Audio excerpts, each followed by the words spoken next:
నమస్తే, నేను ఇందు. ఏపీ రాజకీయాల్లో లిక్కర్ స్కామ్ పెను దుమారం రేపిందని చెప్పొచ్చు. మరి ఈ నేపథ్యంలో లిక్కర్ స్కామ్ కి సంబంధించిన డబ్బులు కసిరెడ్డి గారు రియల్ ఎస్టేట్స్ కంపెనీస్ కి, గోల్డ్ కంపెనీస్ కి అండ్ తెలుగు ఫిలిం ఇండస్ట్రీ నిర్మాతలకి ఫినాన్స్ ఇచ్చినట్టు తెలుస్తుంది. సో ఈ క్రమంలోనే జగన్ ఫ్రెండ్ ఖాతాలో 1000 కోట్లు పడినట్టు తెలుస్తుంది. మరి దీని గురించి మాట్లాడడానికి మనతో పాటు సీనియర్ అనలిస్ట్ దుర్గా కుమార్ గారు ఇప్పుడు మనతో ఉన్నారు. నమస్తే సార్. నమస్తే అమ్మా ఇందు, మన వీక్షకులకు. సార్, మరి లిక్కర్ స్కామ్ ఏపీ రాజకీయాల్లో ఒక సంచలనం రేపిందని చెప్పొచ్చు. సో మరి ఆల్రెడీ దీనికి సంబంధించిన డబ్బులని గోల్డ్ కంపెనీస్ కి అండ్ తెలుగు ఫిలిం ఇండస్ట్రీ నిర్మాతలకి ఫినాన్స్ కి ఇచ్చినట్టు కూడా ఒక ఆరోపణ అయితే ఉంది. మరి ఇప్పుడు ఇదే నేపథ్యంలో ఒక బెంగళూరుకి చెందిన ఒక జగన్ ఫ్రెండ్ ఖాతాలో 1000 కోట్లు జమ అయినట్టు కూడా ఒక ఆరోపణ వస్తుంది. ఏమంటారు సార్ దీని గురించి? ఇప్పుడు నీలాగా జుట్టుంటే కొప్పు ఎలాగైనా చుట్టుకోవచ్చు అమ్మా. డబ్బు ఉంటే ఎందులోనైనా పెట్టచ్చు. ఇప్పుడు డబ్బు లేనివాడిదైతే నా బోడిగుండులాగా ఉంటుంది. అట్లాగే జగన్మోహన్ రెడ్డి మీరు అన్నారు చాలా పెన్ను దుమారం లేపిందని. ఆంధ్రప్రదేశ్లోనే కాదు, దేశం యావత్తు కూడా పెను దుమారం రేపింది. అది ఒక జాతీయ స్థాయి కుంభకోణం అని అప్పుడు ఇప్పుడు ప్రధానమంత్రి కూడా 2024 ఎలక్షన్లప్పుడు ఆంధ్రప్రదేశ్ వచ్చినప్పుడు కూడా చెప్పాడు, ఈ కుంభకోణం అనేది మీ రాష్ట్రానికి చెందిందే కాదు, జాతీయ స్థాయి కుంభకోణం అని. ఇప్పుడు ఆ డబ్బు అనేక రూపాల్లో అనేక రకాలుగా వెళ్ళిపోయింది. కొంత మనీ లాండరింగ్ ద్వారా విదేశాలకు కూడా వెళ్ళిపోయింది. సునీల్ రెడ్డి అని ఒక వాళ్ళ బంధువు ఇన్ఫ్రా దీని ద్వారా, ఒక కంపెనీ ద్వారా. అలాగే ఒక 1000 కోట్లు కూడా జగన్మోహన్ రెడ్డి గారి ఫ్రెండ్కి చెందిన ఒక బినామీ వ్యక్తి ఖాతాలో కూడా వెళ్ళిందని కూడా చెప్తున్నారు. అక్కడి నుంచి కూడా అది రియల్ ఎస్టేట్లోకి, బెంగళూరు రియల్ ఎస్టేట్లో పెట్టారని చెబుతున్నారు. ఆ 1000 కోట్లు ఇవాళ 3000 కోట్ల రూపాయల వృద్ధిలోకి వెళ్ళింది. అంటే దాని ధర అంత పెరిగింది.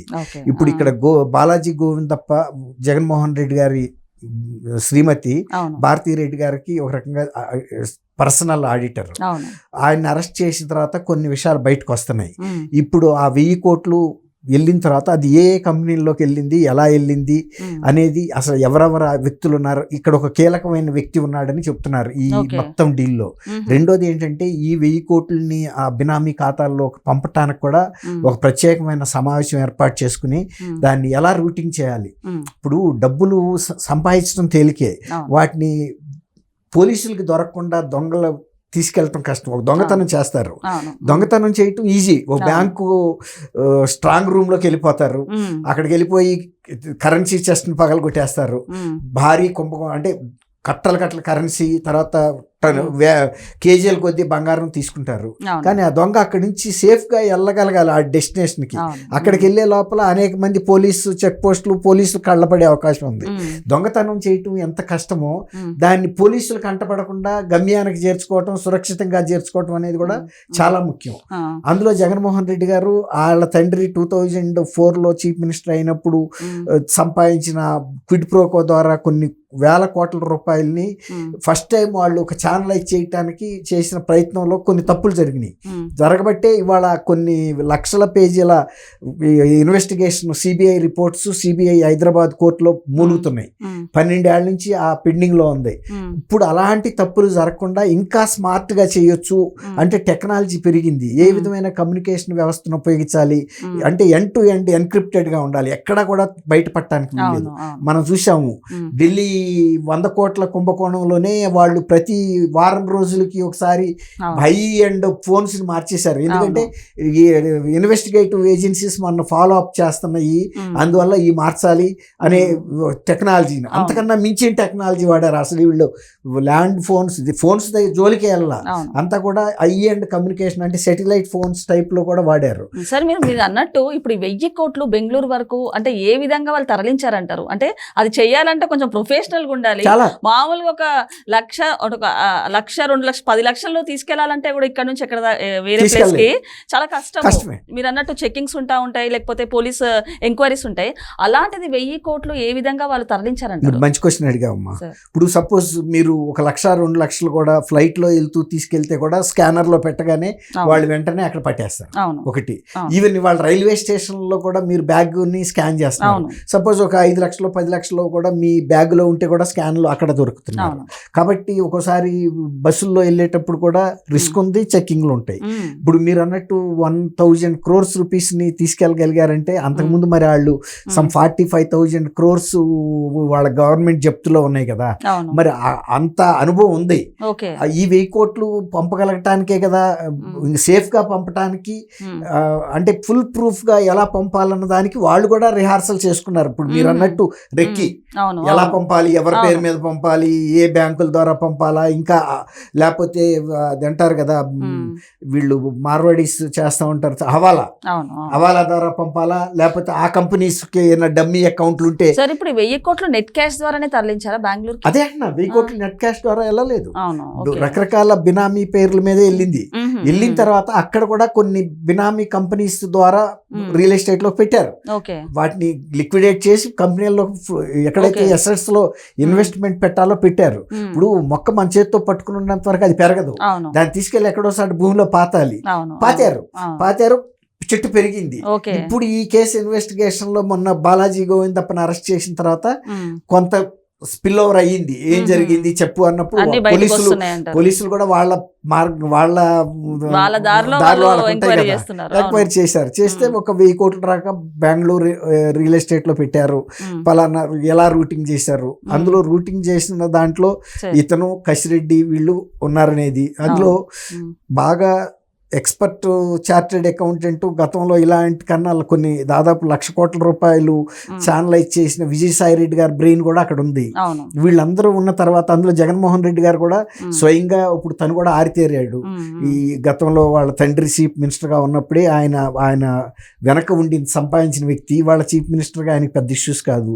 మీరు గతంలో ఒకసారి కనుక గుర్తు చేసుకుంటే ఎలక్షన్కి ముందు కొన్ని కంటైనర్స్ వితౌట్ చెక్ చేయకుండా ప్రోటోకాల్ పాటించకుండా డైరెక్ట్గా జగన్మోహన్ రెడ్డి గారి తాడేపల్లి ప్యాలెస్ అంతర్గా లోపలికి వెళ్ళిపోయినాయి. అంటే అప్పుడు ఏం చెప్పారంటే కొన్ని వంట సామాన్లను ఫర్నిచర్ అనో చెప్పారు. అవి ఫర్నిచర్ కాదు, ఏమి కాదు, డైరెక్ట్గా కొంత కంటైనర్ల ద్వారా డబ్బు కూడా అప్పుడు వెళ్ళిపోయింది అనేది అప్పుడే బయటకు వచ్చింది. అంటే ఇది పూర్తిగా నగదు రూపాల్లో వసూలు చేసిన డబ్బు ఎంత బినామీల ద్వారా పంపినా కూడా కొంత షిప్మెంట్ల ద్వారా కూడా వెళ్ళి ఉంటుంది. అందులో జగన్మోహన్ రెడ్డి గారికి ఉన్న పలుకుబడికి వాళ్ళు గతంలో ఐరన్ ఓర్ ఎగుమతి చేసినప్పుడు కూడా గ్రీన్ ఛానల్స్ ఏర్పాటు చేసుకున్నారు. అందులో ఇప్పుడు చీఫ్ మినిస్టర్గా ఉండి పక్కనున్న కర్ణాటకకి ఒక కంటైనర్లో 2 కంటైనర్లో ఈవెన్ 10 కంటైనర్లు పంపాలంటే ఆయన ఇన్ఫ్లుయెన్స్ పెద్ద విషయమేం కాదు. ఉండే ట్రాన్స్పోర్ట్ చెక్ పోస్టులు కానివ్వండి ఎక్కడైనా కూడా మెయింటైన్ చేయొచ్చు. కానీ కొంత డిజిటల్ రూపంలో కూడా వెళ్ళింది అంటున్నారు, బినామీ రూపంలో. అది కూడా వెళ్ళుంటుంది, ఇది కూడా వెళ్ళుంటుంది. అది దాని డెప్త్ ఎవరో చెప్పలేకపోతున్నారు. సముద్రపు లోతు మధ్యం ఆంధ్రప్రదేశ్ మధ్య కుంభకోణం లోతు ఎవడో చెప్పలేని పరిస్థితిగా ఉంది. ఎంత అమౌంట్లు ఇన్వాల్వ్ అయింది అనేది ఇవాళ సిబిఐ సిట్ వీళ్ళందరితో పాటు ఈడీ కూడా ఇవాళ ఎంటర్ అయింది. ఇప్పుడు ఈడీ కూడా ఎంటర్ అయిన తర్వాత మాత్రమే ఈ ఇన్వెస్టిగేషన్ లో ఇంకా లోతుపాతులు చూసుకున్న తర్వాత ఎంతవరకు ఉందనేది అవగాహనకు వస్తారు. వచ్చినప్పుడు దీని లాజిక్ ఏంటంటే ఇది ఒక లాజికల్ ఎండ్కి వెళ్ళాలి. అంటే ఒక ఎండ్ బెనిఫిషరీ ఎవరు అనేటప్పుడు ఇప్పటికి అరెస్ట్ అయిన వాళ్ళు చెబుతున్నది కూడా మేము పాత్రదారులమే, మేము అంతా కూడా ఒక ప్యాలెస్కి సంబంధించి పెద్ద ఆయనకే పంపించాము. ఎప్పుడైనా చీఫ్ మినిస్టర్ రూల్ చేయగలుగుతాడు కానీ సలహాదారులకి డబ్బులు వస్తే చీఫ్ మినిస్టర్ గోల్డ్ గెలుకోవటానికి కూర్చున్నట్ట, పబ్జీ ఆడుకోవటానికి కూర్చున్నట్ట. కాబట్టి ఈ విషయంలో బెంగళూరులోనే కాదు ఇంకా చాలా సార్లు పెట్టుంటారు. ఈవెన్ ప్లాటినమ్ పెద్ద పెద్ద గోల్డ్ బార్స్ కొని కూడా ఇతర దేశాలకు ఎగుమతి చేసినట్టు కూడా మనకి ఆధారాలు ఉన్నాయి. అంటే ఇప్పుడు చెప్తున్నారు కదా, స్పెషల్ ఫ్లైట్స్ లో జగన్మోహన్ రెడ్డి వెళ్ళినప్పుడు ఊరికే చేతులు ఊపుకుంటా వెళ్ళలేదు, చాలా భారీ ఎత్తున బాక్సెస్ లో పెట్టుకుని అతి విలువైన మెటల్ రూపంలో కూడా ఫారిన్ చేశారని. కొన్ని ఈయనకు సంబంధించిన నిధులతో లండన్ లో ఒక బ్యాంకు కూడా ఓపెన్ అయిందని చెప్తున్నారు. ఆ బ్యాంకు డబ్బుల ద్వారా మళ్ళీ ఇండస్ట్రియల్స్ కి ఫైనాన్స్ చేస్తూ ఇంట్రెస్ట్ ఎర్న్ చేయడానికి, ఖాళీగా ఉంచొద్దు కదా డబ్బుని, తీసుకెళ్లిపోయి ఎక్కడో ఇరుపులపాయ గోడౌన్ లో దాయరు కదా, అక్కడ ఎలుకలు కూడా కొట్టేస్తాయి, చెదలు కూడా పట్టొచ్చు. ఎప్పుడు కూడా జగన్మోహన్ రెడ్డి గారి ఆలోచన విధానం ఎట్లా ఉంటదంటే డబ్బును వచ్చినట్టు ఎక్కడో సాట ఇన్వెస్ట్మెంట్ చేస్తేనే కదా ఇవాళ 2004లో రాజశేఖర్ రెడ్డి గారు రోడ్ నెంబర్ 3లో ఉన్న ఇల్లు తప్ప ఆయనకేం లేదు. అది కూడా ఆ రోజున ఆయన డెవలప్మెంట్కి ఇచ్చి కొంత డబ్బు తీసుకుని ఎలక్షన్ ఖర్చు పెట్టాడు అనేది అందరికీ తెలుసు. వాళ్ళ ఈ ఎలక్షన్ అఫిడవిట్లో కూడా అదే ఉంది. ఆ తర్వాత కదా ఈ ఒక్క 10-15 ఏళ్లలోనే ఇవాళ ఆ జాతీయ స్థాయి పారిశ్రామికవేత్తలను కూడా మించిపోయి జగన్మోహన్ రెడ్డి ఆస్తులు సంపాదించాడంటే మరి ఇన్ని తెలివితేటలు ఇంత ఫాస్ట్నెస్ ఉండబట్టికే కదా. ఓకే సార్ మరి ఇప్పుడు చూసుకుంటే మీరు అన్నట్టు జగన్ గారి ఫ్రెండ్ అయితే పిక్చర్లోకి వచ్చారు 1000 కోట్లు అని చెప్పేసి. ద బిగ్ బాస్ జగన్ ఎప్పుడు వచ్చే ఛాన్స్ ఉందని చెప్తారు? ఇప్పుడు ఇన్వెస్టిగేషన్ మొదలైంది కాబట్టి వాళ్ళు ఇచ్చిన దీన్ని బట్టి జగన్మోహన్ రెడ్డి గారి దగ్గరికి కూడా వాళ్ళు నోటీస్ ఇచ్చి పిలిపించడం మాట్లాడటం జరుగుతుంది. చట్టానికి ఎవరు అతీతులు కాదు. ముఖ్యమంత్రి అయినా ప్రధానమంత్రి అయినా రాజ్యాంగానికి లోబడి మాత్రమే పనిచేయాలి. ఈవెన్ ప్రెసిడెంట్ ఆఫ్ ఇండియా కూడా రాజ్యాంగానికి లోబడే కేబినెట్ సలహాలు ఇచ్చినంత వరకే పనిచేయాలి. కానీ ఆయన వ్యక్తిగతంగా ఏది ఇష్టమైతే అది చేసేస్తాను నాది అంటానికి వీల్లేదు. కేవలం కేబినెట్ ఇచ్చే సలహాలు మాత్రమే ప్రెసిడెంట్ అమలు చేయాలి. అట్లా ఎక్కడికక్కడ చెక్స్ అండ్ బ్యాలెన్సెస్ ఉన్నాయి మన రాజ్యాంగంలో. ఎవరు సూపర్ పవర్ కాదు.